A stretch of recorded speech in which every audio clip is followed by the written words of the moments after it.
قلت على ذكر أصدقائي دي جفوني بعد ما ضحيت، على ذكر أصدقائي دي جفوني بعد ما ضحيت. كتبت أبيات موزونة عليها بصمة الهوجاز، ولا تسأل على طبعي وطبعي مثل ما انت هريت.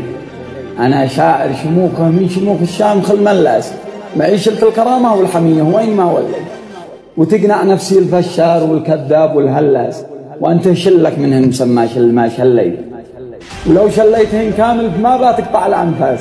أشوف القدر في عينك وحيل هاجس العفريت، وأسوي نفسي إني ما عرفت طباع بعض الناس، وأحس الدرة اللي ماشية من فوق سطح البيت، وأقول الصبر يا فارس بني تغلب على جساس.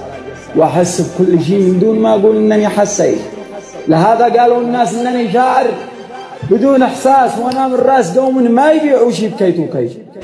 يسوقون الجماجم في سبيل الكفو بالمتراس. طبعا يعني أنا خاير وأنت يا شليت يا حطيت. أكلنا بعضنا والبعض وإحنا راس ينطح راس، وحكمك لك ورايك عبر حتى لو تبليت.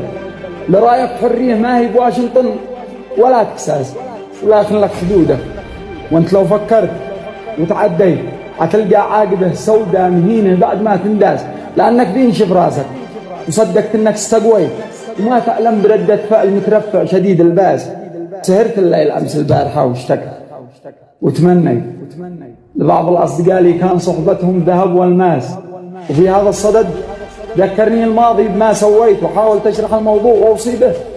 عيال الناس خطاي إني تحملت الخطأ من صاحبي واخطيت، وهو غلطان مثلي حين فكرني بدون إحساس، وهو غلطان مثلي حين فكرني بدون إحساس.